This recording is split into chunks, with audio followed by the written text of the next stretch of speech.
सूचना केवल हमारे विचार हैं, वित्तीय सलाह नहीं। निर्णय लेने से पहले खुद शोध करें। किसी भी लाभ या हानि के लिए हम उत्तरदायी नहीं हैं।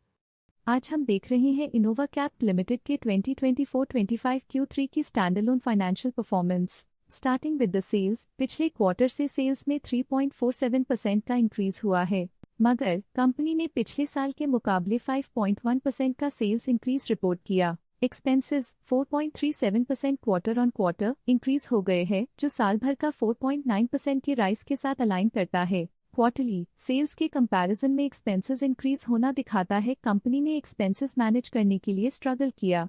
हालांकि कंपनी ने एनुअली अच्छा परफॉर्म किया। ऑपरेटिंग प्रॉफिट, जो पिछले साल के कंपैरिजन में 6.45% अप है, quarter on quarter around -2.08% decrease हुआ। Operating profit margin OPM annual basis पे 0.16% से इंक्रीज हुआ है, मगर क्वार्टरली ऑपरेटिंग प्रॉफिट मार्जिन -0.74% से डिक्रीज हुआ है। एक्सेप्शनल आइटम्स को ऐड करके अदर इनकम पिछले क्वार्टर के कंपैरिजन -18.4% गिर गई, बावजूद इसके कि ईयरली ग्रोथ 97.18% है। इंटरेस्ट एक्सपेंसेस पिछले क्वार्टर से 62.5% अप हुआ, लेकिन ईयर ओवर ईयर डिक्रीज -96.59% है। डिप्रिशिएशन कॉस्ट्स में 0.33% का क्लाइम देखने को मिला और ईयरली बेसिस पे 3.7% का इंक्रीज देखने को मिला। प्रॉफिट बिफोर टैक्स एनुअली 28.46% बढ़ा, लेकिन प्रीसीडिंग क्वार्टर से -4.49% डिक्रीज हुआ। इस साल कंपनी ने 26.88% टैक्स पे किया और क्वार्टरली कंपनी ने 25.54% टैक्स पे किया।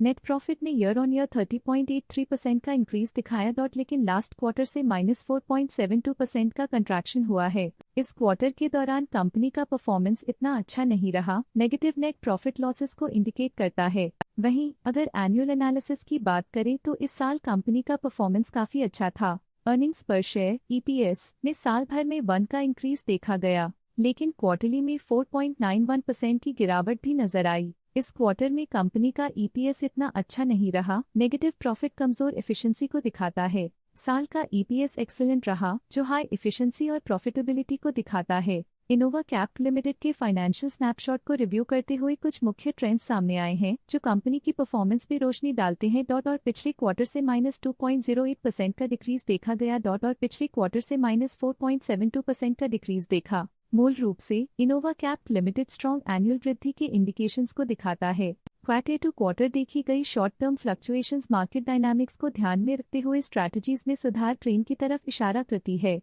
चलिए अब बात करते हैं शेयर होल्डिंग पैटर्न की। इनोवा कैप की शेयर होल्डिंग रिपोर्ट्स कुछ इस प्रकार की हैं, जो दिसंबर 2024 के 31 तक चलता है। ये रिपोर्ट कंपनी के शेयर्स की डिटेल्ड जानकारी देता है, जिसमें promoters, promoter groups, foreign investors, public investors और सरकारी एंटिटीज शामिल हैं। पब्लिक द्वारा हेल्ड शेयर्स का परसेंटेज 27.48% से इंक्रीज होकर 2024 के दिसंबर में 28.4% तक का इंक्रीज से देखा गया। ये चेंजेस स्टेट है कि पब्लिक की इन्वेस्टमेंट कंपनी में क्वार्टर टू क्वार्टर इंक्रीज हुई है। डोमेस्टिक इंस्टीट्यूशनल इन्वेस्टर के शेयर होल्डिंग में थोड़ा डिक्रीज आया 2024 के सितंबर से 2024 के दिसंबर में, जो दिखाता है कि डोमेस्टिक इंस्टीट्यूशंस ने अपने स्टेक को -0.65 से डिक्रीज किया है। फॉरेन इंस्टीट्यूशनल इन्वेस्टर्स के शेयर होल्डिंग में थोड़ा डिक्रीज आया 2024 के सितंबर से 2024 के दिसंबर में, जो दिखाता है कि फॉरेन इंस्टीट्यूशंस ने अपने स्टेक को क्वार्टर टू क्वार्टर -0.27 से डिक्रीज किया है, जिसे पता चलता है कि उन्होंने अपनी इन्वेस्टमेंट्स को पुल बैक किया है।